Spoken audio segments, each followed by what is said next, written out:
Iya kan Mas? Jadi kalau apa yang dilakukan oleh Febri Diansyah, saya pertanyakan gitu, kenapa harus menyerang kehormatan orang yang sudah mati? Kenapa harus bawa-bawa foto di klub malam? Foto gue di klub malam juga ada. Ini kan PN Jakarta Selatan ini kan tidak pernah menjatuhkan hukuman mati.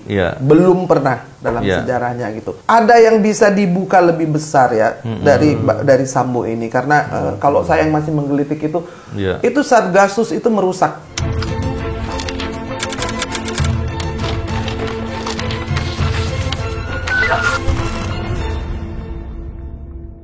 Bismillahirrahmanirrahim. Assalamualaikum warahmatullahi wabarakatuh. Salam integritas anti korupsi.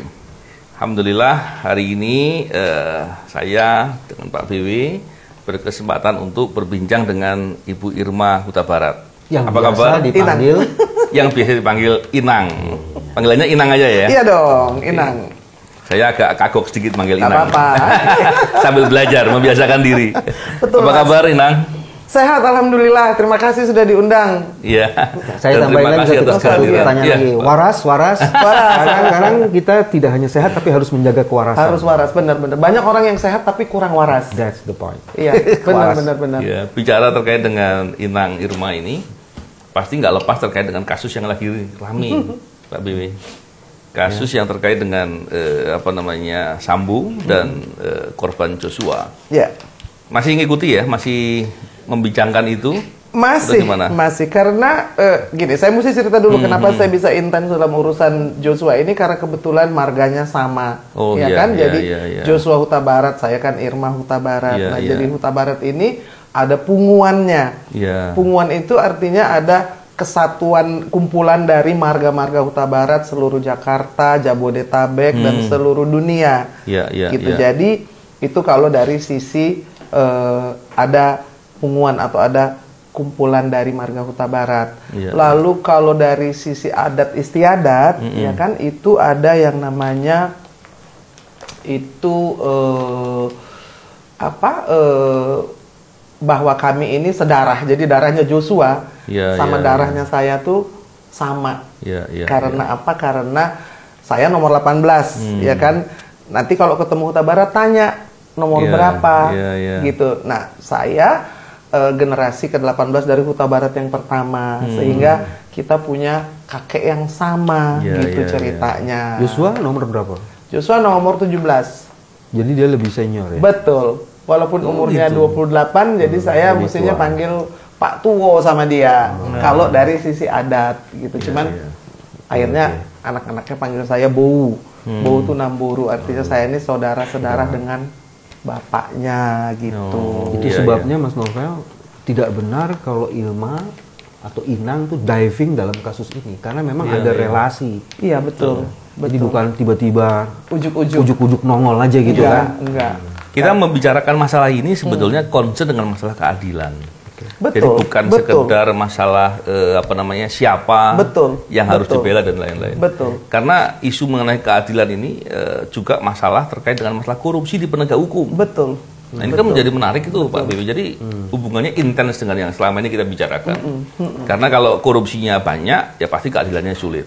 Ngomong-ngomong terkait dengan proses belakangan ini kan sekarang sudah proses pemeriksaan terdakwa ya kalau nggak salah. Ada isu-isu yang menarik nggak tuh? Banyak sekali. Karena gini, satu juga 90 hari ya, 90 hari Mas BW dan Mas Novel ngikutin. 90 hari itu 9 Januari berakhir. Diharapkan sudah ada putusan, tapi tidak. Karena memang lama sekali prosesnya. Lalu ada tambahan 30 hari plus 30 hari. Ada press release-nya dari PN Jakarta Selatan. Nah, ini menunjukkan bahwa ini memang proses yang panjang dan lama. Kenapa? Karena kalau jaksa penuntut umum ingin ingin bertanggung jawab atas dakwaannya, pasal 340 sebenarnya tidak perlu selama ini, karena 340-nya sudah jelas, kan. Tetapi kan ini yang lama tuh kita dibawa masuk ke urusan esek-esek atau motif yang memakan waktu begitu lama, berminggu-minggu. Untuk saksi ahli itu aja bisa 4 pekan, hanya untuk menentukan apakah alasan dia membunuh Joshua, lalu benarkah ada yang namanya pelecehan seksual atau kekerasan seksual yang dari awal sebetulnya sudah bisa dibantah. Karena apa? Karena ini seperti perkosaan tanpa korban jadinya kalau saya lihat gitu loh Mas. Ya memang soal motif perlu nggak dibuktikan dan lain. Kan kemarin dibahas terus-menerus. Seolah-olah ini isu baru gitu. Yang selama ini belum pernah dibahas. Padahal banyak pakar yang sudah membahas dari jauh-jauh waktu dulu juga sudah banyak sebenarnya. Jadi ketika itu diulang-ulang, dibahas-bahas terus, pertanyaannya apa? Baru mendengar ya diskusinya soal itu. Pak Bewe gimana tuh? I don't know, Mas Bewe juga bisa mengikuti ngelihat. Kalau saya ngelihatnya kalau 340 dakwaan JPU, itu jaksa tuh ya tanggung jawab sama 340. Betul. Ini bukan peradilan tentang kekerasan seksual atau pelecehan. Iya. Benar nggak sih, Mas? Yang sebagai saya lagi menyimak narasumbernya Inang. Nggak, ini kan feeling saya penentuan motif itu akan menjadi dasar sebenarnya, Mas, pemberatan. Betul. Jadi yang tadi Inang bilang itu adalah pembuktian pasal, unsurnya jelas, satu berencana, satu tidak. Cuman motif itu bisa menjadi dasar pemberatan. Betul. Kalau ini dihubungkan dengan informasi terakhir, ada hakim ini kan sekarang under pressure, ya kan? Soal rekaman itu. Ya, rekaman itu kan di situ. Kita tidak perlu siapa yang benar yang salah ya. Cuman di situ hakim sedang ditempatkan dalam posisi sulit. Seolah-olah dia akan menempatkan hukuman yang paling maksimal. Itu kan jahat tuh, sudah menempatkan posisi hakim pada saat itu. Itu sebabnya blessing sih ada diskusi kayak gini. Kenapa motif itu jadi penting di situ? Walaupun kita sebagian sudah mengetahui dalam percakapan di media, tapi kan itu bukan alat bukti yang sudah dikonfirmasi dari saksi-saksi di bawah sumpah. Cuman eksploitasinya mungkin yang tadi itu, eksploitasi esek-eseknya kok kayak over itu berlebihan. Nah, tapi itu gini Mbak Bewi, ini kalau terkait dengan motif tadi yang dikatakan, motifnya pastinya bukan karena dugaan perkosaan dong. Perkosaan kan isu lain sebenarnya. Isu pembenaran atau pembelaan dalam rangka melakukan tindakan perbuatan. Tapi kalau motif tindakannya, saya yakin pasti ada suatu ini yang lebih menarik, besar daripada urusan ranjang. Ini yang menarik nih. Saya kan ngikutin nih sebelum ngobrol di sini, saya ngikutin prosesnya. Dalam proses itu ketika memeriksa Sambo, pertanyaannya betul. Hakimnya apa betul? Dia bilang ya, ini tidak masuk akal. Jawabanmu itu. Soal perkosaan itu apa betul ada perkosaan? Jadi itu pertanyaan Mas dipertanyakan. Jadi itu kenapa tidak mau istri Anda visum? Hakim represent pertanyaan yang berkembang di publik. Apa betul itu? Tapi memang kalau kita mau mendekonstruksi itu kan Mas, kan dia juga mesti peristiwa itu masuk akal apa enggak? Tidak. Nah, tapi kan tidak menjawab motif, Pak. Artinya bisa saja motif itu lain karena sempat dibicarakan yang soal ada orang perempuan yang menangis gitu kan. Artinya ada isu lain sebenarnya kan. Ini hakim sedang mendalami untuk nanti tidak menggunakan argumen itu. Karena kalau di sisi lawyernya sana memang itu yang dihituin gitu. Dari awal yang dieksploitasi itu isu. Dan kemudian kalau dieksploitasi isu itu, maka Yosua itu adalah orang yang bertanggung jawab terhadap keseluruhan kejadian ini.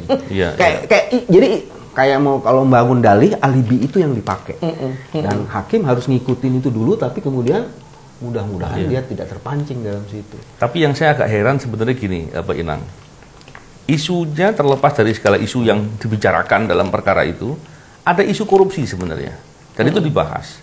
Tapi KPK nggak tertarik untuk melihat. Nah itu juga saya... Apa nggak pernah dilaporkan atau memang... Sudah dilaporkan. Nggak pernah dengar mereka? Oleh Kamarudin Simanjuntak sudah dilaporkan. Sudah. Kepada KPK, kepada PPATK. Karena begini, bukti awalnya kan sudah ada. Bahwa ada 200 juta perpindahan uang itu yang sebetulnya tidak masuk akal. Tanggal 8 meninggal dunia, tanggal 11 ada rekening yang keluar dari Joshua ke Ricky Rizal. Nah itu kan udah cukup untuk bukti awal. Ini TPPU, waktu di pengadilan Sambo mengatakan itu uang saya. PC juga bilang uang suami saya dan uang saya. Gitu. Lalu BNI memberikan kesaksian bahwa ini dibuka atas nama ajudan. Tetapi uangnya uang Sambo dan PC itu sebagai bukti di pengadilan sebetulnya udah cukup untuk kemudian memeriksa, ya kan, dan sudah dilaporkan juga. Itu jadi kayak modus Mas. Uangnya Sambo digunakan nama Yosua. Itu saja udah kesalahan gitu. Betul. Dan itu pelanggaran undang-undang perbankan dijustified oleh perbankan. Itu dalam TPPU masuk kualifikasi penyamaran. Masuk ya? Penyamaran. BNI tahu itu pasti. Kita pernah bahas kok di dalam podcast berkali-kali. Dan BNI terlibat. Kalau iya loh, dia terlibat aktif. Ya. Kalau BNI tahu, dia wajib melaporkan ke PPATK. Betul. Lalu juga ada iming-iming uang. Kalau soal perencanaan betapapun akan dibantah, tetapi ketika 3 orang mengatakan akan diberi 1 miliar 500, itu kan sudah menunjukkan bahwa ada hadiah yang akan diberikan kalau Joshua ditembak. Nah, di dalam rekeningnya Ricky Rizal di BNI itu ada 642 juta. Ya kan, kalau ajudan gajinya 6 juta, bagaimana bisa ada uang 600 juta yang katanya uang Sambo untuk rumah di Magelang untuk anak sekolah. Pertanyaan saya, gajinya Sambo berapa kalau uang belanja untuk anaknya 1 bulan 600 juta? Jadi ada 2 alibinya. Itu uang untuk belanja rumah tangga, kalau menurut saya itu adalah uang 500 juta sebagai ucapan terima kasih. Ya. Inang kan sebetulnya dari atas pembentukan KPK bukan orang baru lah. Salah satu orang yang ikut dalam pembentukan KPK dulu di awal. Dan tentunya kan tahu bahwa KPK itu kan salah satu fokusnya itu adalah terkait dengan penegak hukum. Betul gitu kan, Mas. Betul. Kita belum lupa bahwa tahun 2021. Jadi tahun 98 itu kan ada TAP MPR yang mengatakan bahwa prioritas negara ini nomor 1 adalah memberantas, disebutnya KKN ya, korupsi, kolusi dan nepotisme waktu itu. Disebut juga tuh. Bahkan ada namanya Soeharto dan keluarganya dan kroni-kroninya. Ada tuh di TAP MPR-nya. Tapi kemudian lama kan, tahun 99 tidak dilakukan, tahun 2000 sampai akhirnya EDB turun tangan, dibuatlah kerjasama dengan Kumdang waktu itu, Menteri Hukum dan Perundang-undangan. Menterinya waktu itu adalah Yusril Iza Mahendra, lalu di tengah-tengah diganti dengan Baharudin Lopa, meninggal dunia, lalu diganti lagi oleh Marsilam Simanjuntak. Jadi selama 1 tahun itu, ketika selesai kita mempersiapkan KPK, undang-undangnya, lalu juga pembentukannya, itu kami menyerahkannya kepada Abdurrahman Wahid di istana. Saya Marsilam dengan Bertrand de Speville yang merupakan komisioner Scotland Yard menjadi komisioner ICAC Hong Kong pertama, Mas.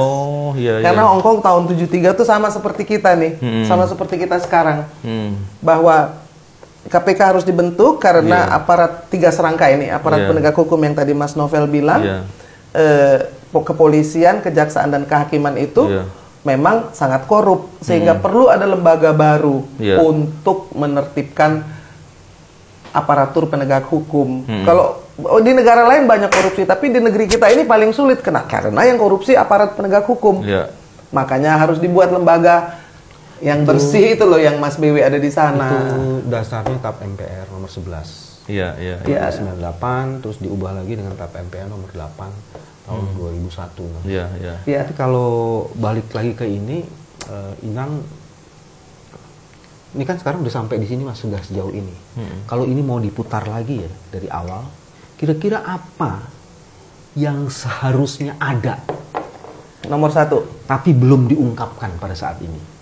Di mana? Di dalam kasus ini. Sambo ini. Ini nomor 1 adalah seharusnya ada bukti digital forensik yang sebetulnya bisa membuka semua yang di pengadilan kita tidak lihat.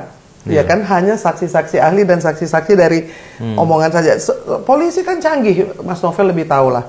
Kalau percakapan di antara Joshua dengan PC dan Sambo dan semua ajudan itu bisa dibuka, maka itu akan menjadi lebih terang benderang. Yang kedua, follow the money. Seandainya rekening dari Ricky Rizal dibuka, tapi juga rekening dari PC dan FS yang anehnya tidak dibekukan. Yang dibekukan tuh rekening orang yang sudah mati. Seharusnya kalau TPPU kan rekening yang aktif. Ya dong, saya waktu itu podcast dengan Bung Glenn, kita bahas ya soal bahwa kalau ada perpindahan dari rekeningnya Joshua kepada Ricky Rizal dari orang yang sudah mati, berarti kan harus dibekukan dong Ricky Rizal punya rekening. Benar nggak, Mas? Ricky Rizal terima dari mana? 600 ya, dari Sambo. Sambo dibekukan juga dong. Jadi kalau dengan PC dibekukan juga dong. Kalau dari sisi ini sebenarnya ada 3 hal nih, Mas. 1, berarti bagian yang pertama kan baru dibuka soal forensik itu diperlukan untuk membuka apa sesungguhnya peristiwa, sejauh mana sebaran dan tebaran uang itu terjadi, terus ketiga sejauh mana konspirasi itu terjadi di lapangan. Betul. Jadi kalau dari sisi itu sebenarnya dengan tidak dibukanya ini, maka sebenarnya kasus Sambo ini tidak bisa menjadi berkah bagi kepolisian. Karena apa? Dia tidak bisa mengungkap sepenuh-penuhnya secara sempurna apa yang sesungguhnya terjadi. Jadi sekarang ini ibaratnya kita sedang bermain kasus tanpa bisa menyelesaikan the real problem. Menangani kasus tanpa menyelesaikan masalah, Mas. Betul. Itu bahasanya Mas Novel kan gitu. Menangani kasus tanpa menyelesaikan masalah karena keinginan menyelesaikan itu kan pertanyaannya ada atau tidak. Ada satu hal lagi nih Mas BW dan Mas Novel ya. Selama ini kan di dalam persidangan dan semua media juga selalu mengatakan ini kita melihat sosok Sambo ini sebagai Kadif Propam. Ya kan? Tetapi sebetulnya ada yang terlupakan. Kadif Propam itu nggak begitu penting, tapi sebagai ketua Satgasus yang kemarin ada pertanyaan dari hakim, apakah lazim, saya tanya nih ke Mas Novel, apakah lazim seorang bintang 2 punya ajudan 8? Enggak, jawabannya kan enggak. Yang jelas saya belum pernah tahu ada yang sampai 8. Nah, itu benar, saya juga ngomong sama Purnawirawan itu Irjen Pol Arianto Sutadi. Ajudan saya tuh 1 Inang katanya. Paling-paling 2 untuk ganti-gantian kan. Kapolri aja mungkin tidak 8. Ya kan? Yang ditanya kenapa bisa 8? Apakah dapat persetujuan dari atasan? Tidak. Lalu siapa? Anda menyetujui sendiri atau Anda memilih sendiri? Kenapa bisa? Karena saya adalah ketua Satker. Satuan Kerja Satgasus Merah Putih. Nah, yang ini kan yang menjadi sebetulnya lebih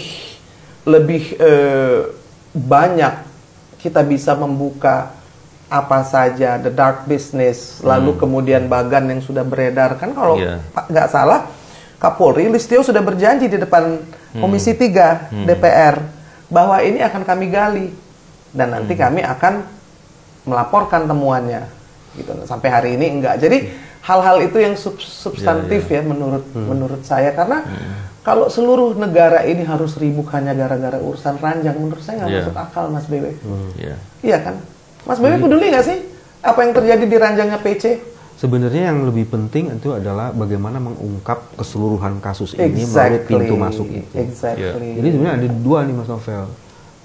Terhadap Yosua, untung ada Yosua dan Yosua itu sudah sacrifice, Mas. Sudah jadi martir, tapi sayang kalau kemudian kejadian ini tidak membongkar semua. Nah, termasuk isu soal adanya permainan judi online, terus dan macam-macam itu. 303, lalu ada yang terakhir Ismail Bolong yang kemudian meredup. Nah itu sebetulnya pintu masuk kenapa? Karena Ismail juga diperiksa oleh Sambo, ada laporan Sambo kepada Kapolri dan itu semua sudah diketahui media ya kan, tetapi yang tadi Mas BW bilang jadinya kentang Mas, kena tanggung, nggak dibuka semua, sudah ada lead ke arah sana. Tadi kalau menjawab pertanyaannya Mas Novel kan kalau mau gercep ya KPK itu dari awal tuh sudah ada tuh. Bau-bau uang yang bertebaran kemana-mana. Kenapa? Karena Satgasus ujuk-ujuk dibubarkan. Kenapa KPK kayak gitu ya dalam pandangan Inam? Karena satu dari usulan kita pada waktu mendirikan KPK, ketika kita mau membersihkan 3 serangkai ini, maka yang dibersihkan ini harus paham ini untuk kebaikan kepolisian, kejaksaan dan kehakiman. Itu. Artinya tidak boleh ada konflik of interest, tidak boleh ketuanya dari polisi, jaksa atau hakim. Kenapa? Karena mereka yang mau diberesin. Sekarang ada semua nih. Itu dia. Polisi, hakim. Jadi yang pertama kali diusulkan tidak boleh ada 3 unsur ini yang menjadi ketua. Ya kalau mau menjadi penyidik boleh, kalau mau tapi ketuanya ini harus orang yang lepas dari ini. Kenapa? Sama saja Dewan Pers, Dewan Pers minta Azumazri Azra untuk Bang Edi untuk jadi ketuanya. Kenapa? Karena kalau dia salah satu dari media tidak akan objektif. Lalu ada konflik of interest juga. Dasar filosofinya itu sebenarnya Mas Novel, Inang, konflik of interest itu adalah akar korupsi. Betul. Jadi kalau potensi itu ada dan dihadirkan, maka bagaimana memberantas korupsi ketika akar korupsi itu bekerja di situ? Jadi tidak mungkin sama sekali. Mustahil ya. Mustahil dilakukan seperti itu. Kalau itu. Isu sekarang justru tambah rumit kalau KPK. Kenapa? Penyidiknya yang diduga menerima suap masih ada. Kenapa saya bilang diduga? Karena kasus Robin yang kemarin itu diputuskan oleh pengadilan terima suap, itu dia bilang bahwa ada dugaan ada pihak lain. Bahkan dia sempat menyebut ada keterlibatan pimpinan. Jadi ada banyak hal yang seperti itu yang pasti harus, kalau itu tidak ada, saya yakin KPK-nya akan kerja benar gitu. Betul kan ini lembaga baru, 20 tahun lah umurnya ya kan, masih gadis remaja gitu. Tapi kalau sebenarnya ada isu penting lagi dari jawabannya Inang tuh ini Mas. Dulu kita pernah kenal frasa kata rekening gendut. Ini bukan sekedar gendut, ini obesitas. Obesitas itu penyakit gitu. Jadi kesempatan ini bisa dipakai untuk memprofile sejauh mana obesitas itu akan mengganggu kesehatan dari proses penegakan hukum. Dari situlah baru kewarasan terjadi, Mas. Betul. Kalau nggak sehat karena obesitas nggak akan mungkin bisa terjadi. Nah, kalau mau diputar lagi sebenarnya ya, dari situasi seperti sekarang ini, apa yang mesti dilakukan supaya kita bisa memotret obesitas itu, membantu Kapolri menangani obesitas corruption. Nah, nomor 1, harus ada self initiative, harus menyadari dulu sakit nggak. Polisinya sadar nggak kalau sakit? Saya kalau bilang sama Mas, jangan makan daging merah nanti tekanan darahnya. Kalau dia nggak sadar. Nah itu dia. Tahu nggak kalau ini ada kolesterol, ada komplikasi, ada segala penyakit. Kalau kita mau mengobati orang, nomor 1 orang itu harus sadar dulu bahwa dia sakit. Kalau nggak kan susah, Mas. Pada ingat nggak 98 waktu kita mau dwi fungsi ABRI dilepaskan. Tapi dari dalam TNI ada self initiative, nyadar gitu loh. Nggak iso kalau kayak gini. Ada yang pro, ada yang kontra gitu kan. Nah di kepolisian ini belum keluar nih. Paling ada Novel Baswedan. Saya yakin ada, cuma belum keluar, benar. Ya, belum tampil gitu lah. Itu dia Mas, makanya yang speak up ya kan sebenarnya polisi itu harus berterima kasih. Kenapa? Karena sosok polisi itu ada diwakili oleh seorang Novel Baswedan atau Hugeng lama banget ya. Yang baru tuh siapa gitu loh? Novel. Exactly. Saya bukan polisi lagi, Pak. Saya pensiunan polisi. Nah, apakah mau kepolisian RI direpresentasi oleh Sambo? Kalau tidak mau, maka yang tadi dikatakan oleh Mas BW itu harus segera dilakukan. Nomor 1, yang paling mendasar itu adalah ada PP nomor 3 tahun PP nomor 2 apa 3 sih? PP nomor 2 tahun 2003 yang mengatur disiplin. Silakan di browsing Bapak-bapak. This is very important. This is very important. PP nomor 2 2003 yang ditandatangani oleh Ibu Megawati pada waktu itu yang mengatur soal disiplin yang membentuk kultur kepolisian, Mas. Mas tahu kita itu dari Undang-Undang nomor 2 ya. Nah, itu diambil dari militer plek-plekan gitu. Jadi ada ankum, ada hukuman fisik, ada boleh kurungan, ada satgasus pasal 7 dan 8, Mas. Nah, itu jadi sesuatu yang membentuk kultur. Kulturnya militeristik. Sementara namanya Kadif Propam, kepala divisi, kan sama seperti kepala divisi Departemen Agama, Departemen Pendidikan, di mana kita bicara kesetaraan secara sipil. Kultur sipil ini tidak tumbuh. Malah kultur militeristik yang membuat civil supremacy ini tidak berjaya, jadi pingsan jadinya, Mas. Jadinya sekarang ini yang ada di kepolisian itu kultur yang betul-betul mengerikan, sehingga the police itu bukan mengayomi community sesuai dengan Tribrata dan Catur Prasetya, tetapi menimbulkan luka batin semua orang yang berurusan sama polisi, Mas. Dan ini kan bahaya, Mas. Betul. Ketika level of trust menjadi semakin ke titik nadir. Yang tadi Mas BW tanya, itu dulu Mas nomor 1. Jadi yang pertama tadi mencoba mendorong supaya ada kesadaran yang muncul dari dalam. Betul. Dan untuk itu teman-teman di kepolisian memerlukan sahabat polisi seperti Novel Baswedan. Kalau tidak dia akan di profil seperti Sambo. Mau memilih mana? Profil Sambo atau sahabat polisi yang dulu mantan polisi kan bisa juga. Atau sahabat polisi yang dulu bekerja sama artinya punya pekerjaan bersama-sama polisi. Karena kalau nggak gitu susah, Mas. Iya. Terus kedua, ternyata ini bukan soal obesitas aja. Obesitas itu muncul karena lifestyle. Nah, ini mau bilang tadi lifestyle. Ya kan? Kelakuan itu kan dari lifestyle tuh kan? Tapi ini root of the problemnya adalah itu dulu tuh PP nomor 2. PP nomor 2 kan itu yang menegakkan disiplin 2003. anggota. Ya. Itu membentuk kultur. Iya, itu yang saya bilang. Lifestyle kepolisian kan di pasal 6-nya itu kan disebutkan dia nggak boleh ini, nggak boleh ini, nggak boleh ini nggak bisa semua gitu. Itu kan lifestyle-nya tuh. Nah, lifestyle itu yang bangun budaya kan. Kalau lifestyle-nya itu tidak dibangun, budayanya tidak dibangun, itu yang menyebabkan masalah. Jadi ibaratnya saya mau bilang lifestyle itulah yang harus ditegakkan.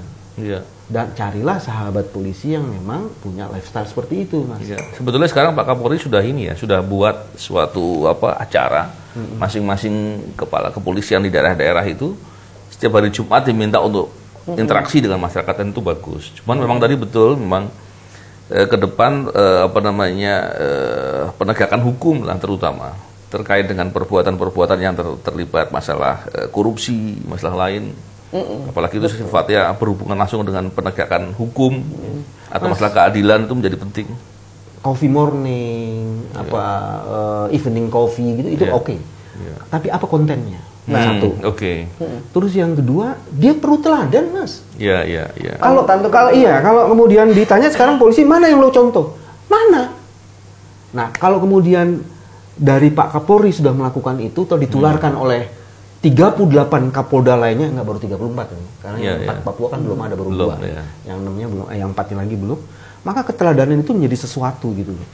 Dan mudah-mudahan dari situ kita bisa memilih the best from the best itu, the excellent from the best itu yang menjadi Kadif Propam.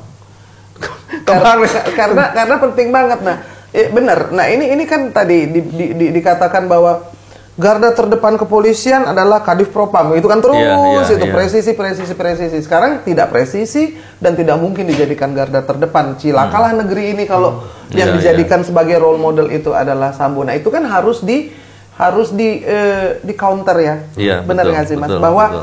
Bahwa sebetulnya di dalam kepolisian itu sendiri masalahnya kalau itu tadi dari sisi peraturan ya kan. Tapi kan Mas Novel juga lebih tahu kenapa kultur seperti itu ada, timbul Sambo yang bisa suruh anak buahnya pakai namanya untuk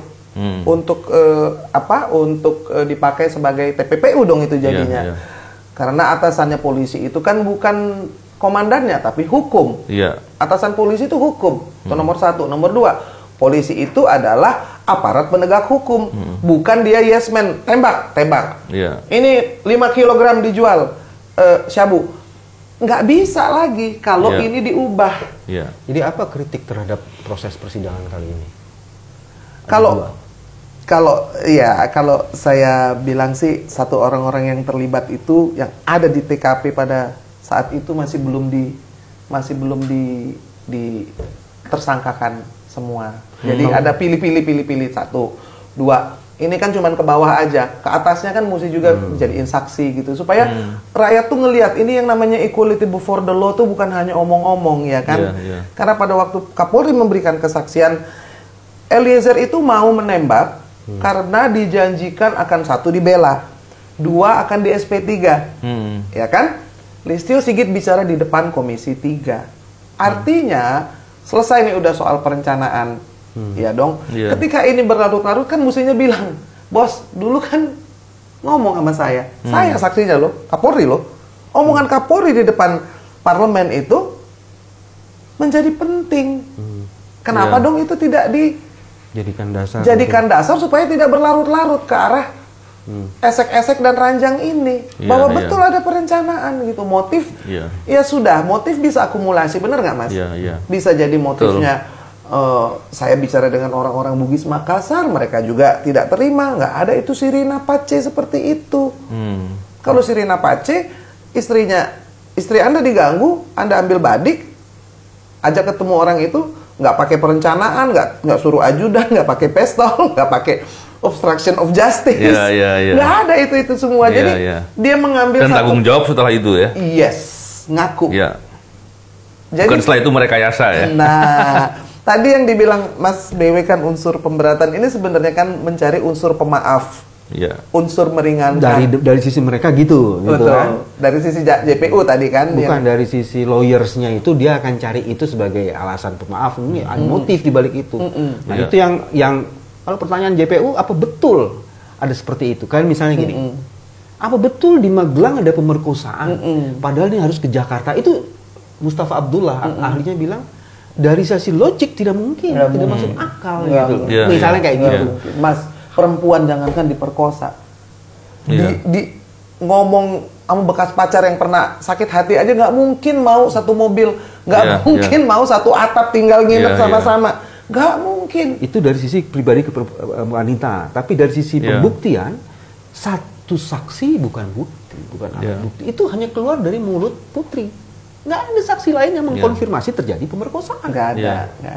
Jadi bukan alat bukti itu pemerkosaan. Itu kalau ngelihat proses persidangan. Dan memang proses ini banyak sinetronnya lah, banyak kejanggalan. Dan pembahasannya berlarut-larut. Ini yang pertama justru malah membuat persepsi di publik seolah-olah memang proses hukum itu akan berlarut-larut gitu. Itu kan jelek juga. Dan bagi Polri juga jelek juga. Kenapa? Karena menurunkan kepercayaan publik. Gitu. Betul. Karena di dalam penyidikan itu kan waktu itu Kapolri bilang ini akan ada scientific crime investigation. Nggak ada rekonstruksi aja nggak bisa tahu kok. Ada 7 lubang di dalam jenazah. Yang nembak siapa, pelurunya mana, senjatanya apa, proyektil. Dan dari sisi balistik sendiri masih belum terjawab, sudah hari ke-90. Kan itu lebih penting sebetulnya. Bukan 7. Ada 13. 7 ditembakkan, 6 yang keluar. Jadi kalau bilang lobang masuk sama lobang keluar. Jadi jumlahnya cuma ada 1 yang bersarang, Mas. Depan belakang ya? Depan belakang. 1 peluru 2 lobang. 1 lobang, kecuali 7 peluru 1 bersarang. Mestinya dulu ngajak saya agak lebih detail. Iya.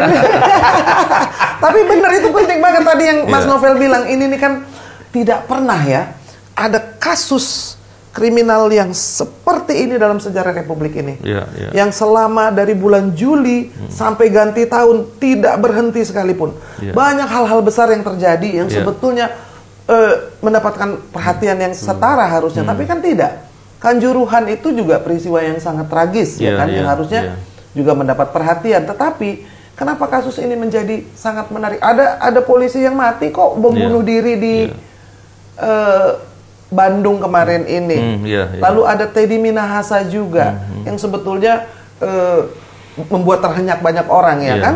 Pada saat yang sama Presiden panggil semua Kapolda dari seluruh Indonesia, di hari itu juga terjadi transaksi. Dan memang gini, kalau terkait dengan kasus berlarut-larut bukan cuma kasus ini, Inang lupa sama kasus saya diserang dulu. Iya, makanya.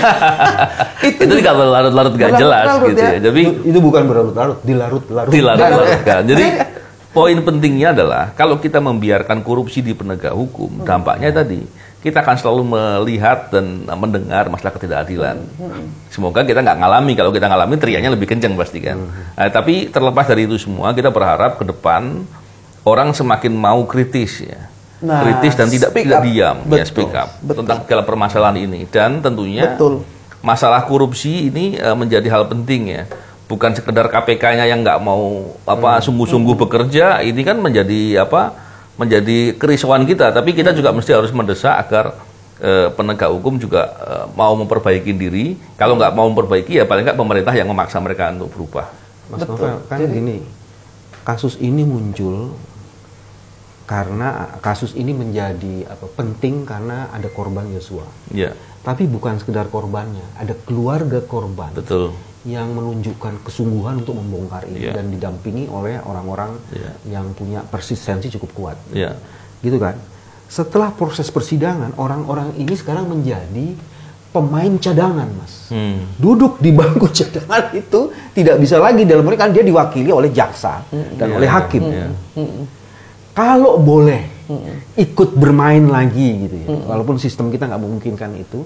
Sebenarnya apa yang ingin dikemukakan? Yang mestinya ini akan membongkar semua yang tadi itu harus ada forensic investigation lah, macam-macam. Follow the money. Follow the money. Itu kalau boleh masuk lagi dalam ngelihat persidangan kayak gitu tuh apa yang ingin di? Ya karena Inang kan tahu faktanya banyak tuh dari awal. Menghentikan omong kosong tentang pelecehan ini sejak awal, karena itu akan menghemat waktu dan juga menghentikan sakit hati dari keluarga dan Ibu Rosti Simanjuntak. Kita tidak boleh lupa loh. Perempuan yang menjadi korban yang paling menderita itu adalah ibunya Joshua, yang kemudian anaknya diserang kehormatannya setelah dia mati, difitnah, sampai ke pribadiannya digali-gali segala, tidak pernah ada orang mati disuruh bertanggung jawab. Sekarang mau apa? Joshua mau dijatuhin hukuman mati pun udah mati kok dia. Iya kan Mas? Jadi kalau apa yang dilakukan oleh Febri Diansyah, saya pertanyakan gitu, kenapa harus menyerang kehormatan orang yang sudah mati? Kenapa harus bawa-bawa foto di klub malam? Foto gue di klub malam juga ada. Kelihatan kalau dari mukanya foto di klub malam itu. Iya makanya jadi what is the relation daripada dan itu kalau nggak salah sebagai seorang advokat itu kan ada etikanya juga, ada tata caranya. Itu nggak mau diaduin etikanya? Pasti akan. Ingat kan Frederick Yunardi yang masuk penjara karena bohong. Karena berusaha melingering. Karena apa? Melingering. Kalau Frederick kan bohong, kalau yang ini menyerang kehormatan orang yang sudah mati, lalu juga laporan palsu. Laporan palsunya di mana? Iya, kesaksian palsu, sorry. Memberikan apa? Waktu press conference itu yang mengatakan Joshua berkepribadian ganda, yang mengatakan bahwa dia juga bukan orang yang baik-baik saja, kan bukan berarti boleh dibunuh. Dia memberikan judgement tidak dalam proses yang seharusnya dikemukakan untuk diuji. Jadi kayak one side aja gitu. Betul. Di Twitternya kan dihapus, ditarik belakangan yang soal menyudutkan Baradae, mendiskreditkan Baradae sebagai orang yang harusnya disalahkan dan hukuman paling tinggi beserta seluruh ahli-ahli pidana yang menyanyikan lagu fals tapi lagunya. Yang namanya mastermind itu di mana-mana hukumannya lebih berat. Iya dong, tapi enggak, yang nembak kan Baradae dengan alibi bahwa FS tidak pernah ikut menembak.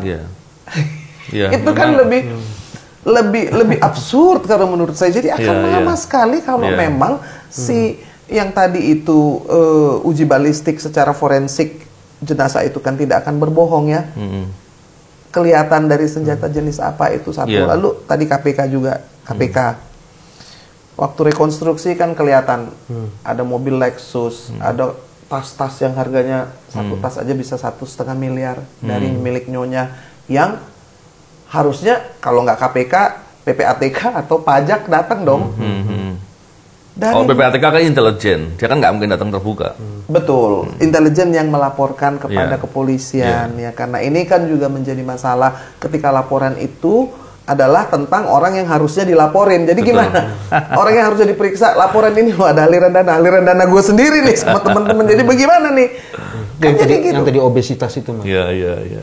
Yang tadi obesitas kali ini yang banyak banget yang obesitas tadi dari lifestyle. Bahwa polisi harus berbesar hati juga ya kan Mas ya, kalau dalam keadaan sekarang ini sakit dalam hal sakit negara ini menjadi ikut sakit karena kita kan mau nggak bisa ada negara demokrasi kalau polisinya nggak bersih. Penegakan hukum itu keniscayaan. Kita punya apa? Kebebasan pers sudah ada, kebebasan memilih. Nah ini penegakan hukum kalau nggak ada, forget the democracy. Memang betul yang Inang sampaikan tadi bahwa kalau bicara sakit dengan kondisi sekarang ya, tentunya kan orang sakit pun untuk diobati pun merasa sakit gitu ya. Jadi semoga dengan ini semua Polri bisa melakukan banyak perubahan ya. Perubahan walaupun itu menyakitkan bagi Polri untuk merubah kan pasti kan juga berat ya. Tapi semoga bisa menjadi pengobatan walaupun sakit itu. Ada kalimat itu yang tidak ada kesakitan yang menyakitkan kalau untuk perbaikan dan kesehatan. Wah, Pak Bibi itu selalu keren dalam seperti itu. Banyak pepatahnya, cuman kan gini, kita ini mau bicara meluangkan waktu, pikiran dan tenaga untuk apa? Untuk perbaikan Polri. Kenapa? Karena Polri itu bukan milik polisi saja, milik seluruh rakyat Indonesia. Di mana orang mau mencari keadilan, ujung tombak gardanya itu adalah kepolisian. Dulu Awaludin Jamin bilang yang namanya mesti diberesin tuh bukan dibikinin. Saya bukan against ya, tapi maksudnya ada Brimob Densus, tapi Polsek itu loh, Polsek itu adalah ujung tombak kepolisian. Di mana yang namanya pelayanan masyarakat itu 70% dari pekerjaan polisi. Bahwa polisi itu bukan cuma reserse atau reskrim saja. Pelayanan masyarakat banyak ya. Kenapa sekarang kalau dihukum ditaruh di Yanma? Saya tanya. Padahal itu yang paling penting, Mas. Masyarakat itu kan civil supremacy itu di atas. Tampilannya di depan itu harusnya. Harus di depan, pelayanan masyarakat itulah yang harus jadi primadona. Bukan bareskrim. Itu kelihatan sih Mas dari ininya, dari tujuan kepolisian yang pertama kan melindungi dan melayani. Yang pertama, mengayomi yang ketiga, penegakan hukum baru yang kedua. Melindungi, melayani, menegakkan hukum, terus kemudian baru yang ketiga itu yang mengayomi itu.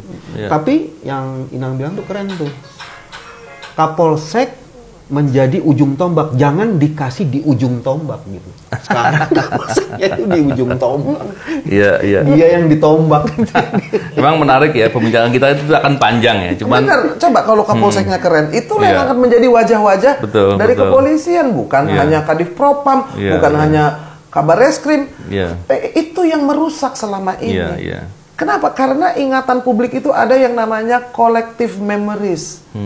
Collective memories itu bisa membentuk sentimen masyarakat. Semua punya collective memories yang nggak asik gitu loh, Mas. Ini ngomong Inang nih dari Sambo bisa kemana-mana.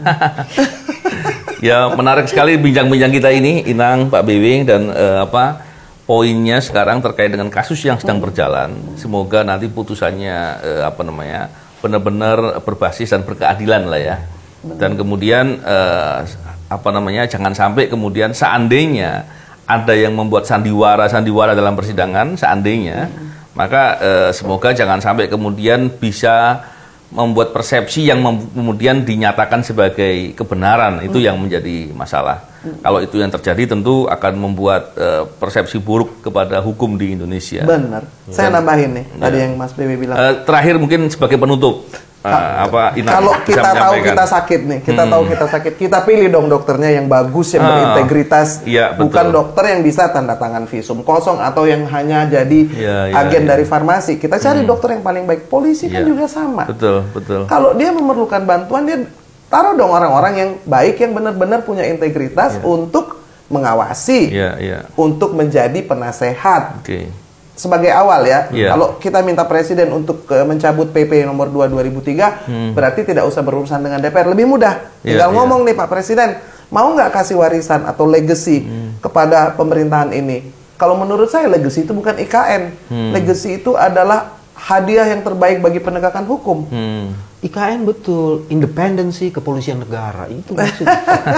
Dan untuk terkait dengan kasus yang berjalan, kira-kira apa nih kira-kira statement dari Inang? Kalau kasus yang berjalan mau dekat lagi, mau ada tuntutan nih, mau ada putusan. Makanya sebetulnya kalau memang 340 kan ini kan PN Jakarta Selatan ini kan tidak pernah menjatuhkan hukuman mati. Belum pernah dalam sejarahnya gitu. Lalu juga curiga ada KUHP yang baru yang kalaupun hukuman mati 10 tahun probation, baru 3 tahun yang akan datang. Baru tahun 2025 nanti diberlakukan, saya nggak tahu ya kan. Tapi menurut saya video-video yang kemarin muncul, ada yang bisa dibuka lebih besar ya dari Sambo ini, karena kalau saya yang masih menggelitik itu Satgasus itu merusak karena ada kerajaan dalam kerajaan. Satgasus Merah Putih ya. Satgasus Merah ada Satgasus pencegahan korupsi. Dia juga punya Satgasus. Anggota juga ya. Satgasus Merah Putih maksudnya. Saya mimpin Satgasus Merah Putih ini korupsi. Satgasus Merah Putih itu kan harus kalau ada penyakit tadi ada root of the problem ini juga jantungnya sakit, darahnya juga tersumbat ini. Nah itu diagnose itu harus diterima dengan besar hati gitu. Karena apa? Karena kan kita tidak membenci kepolisian. Betul. Saya itu masih mau hidup di negara Republik Indonesia ini kan. Benar. Apa sih yang lebih penting dari penegakan hukum atau menciptakan keadilan bagi seluruh rakyat Indonesia? Betul. Yang nggak bisa diciptakan sendiri, benar nggak sih Mas? Kepolisian itu tidak akan berfungsi kalau tidak ada dukungan masyarakat. Korupsi juga nggak bisa kalau publik nggak ngelaporin kok. Iya kan? Betul. Itu sama. Jadi tadi bicara korupsi sebagai suatu organized crime, tidak ada kwitansi di sana, tidak ada bukti-bukti. You need a whistleblower. Tanpa whistleblower tidak ada kasus korupsi yang bisa diungkap. Mau OTT, mau Intel, mau mengawasi, tetap harus ada orang dalam yang bicara. Bos, ini kayaknya ini gue dapetnya dari ini begini-begini. Kalau nggak ada yang ngomong kayak gitu, nggak akan mungkin terungkap, benar nggak Mas? Menarik ini. Jadi bincang-bincang dengan Inang. Dan saya harap di waktu yang lain kita bisa bincang lagi soal nanti Mas setelah tuntutan juga Mas. Boleh juga KPK. Nanti beberapa setelah lagi yang tuntutan, lain. putusan. Boleh. Karena kan yang tadi kita ini mau ngewarisin apa sih Mas? Mas mau ngewarisin rumah, mau ngewarisin duit ke anak-anak kan enggak. Iya. Jadi saya pikir itu Pak BW, Inang, terima kasih. Terima kasih loh saya. Semoga nanti prosesnya ini bisa baik dan kemudian harapan kita semua untuk penegakan hukum ini bisa baik, berkeadilan, dan tentunya upaya untuk berantas korupsi itu terutama di sektor penegak hukum bisa berjalan dengan optimal. Betul. Kita semua mau prioritas. Semua menjadi lebih baik. Prioritas. Baik, terima kasih semuanya. Banyak. Thank you Mas BW. Salam integritas anti korupsi. Salam horas.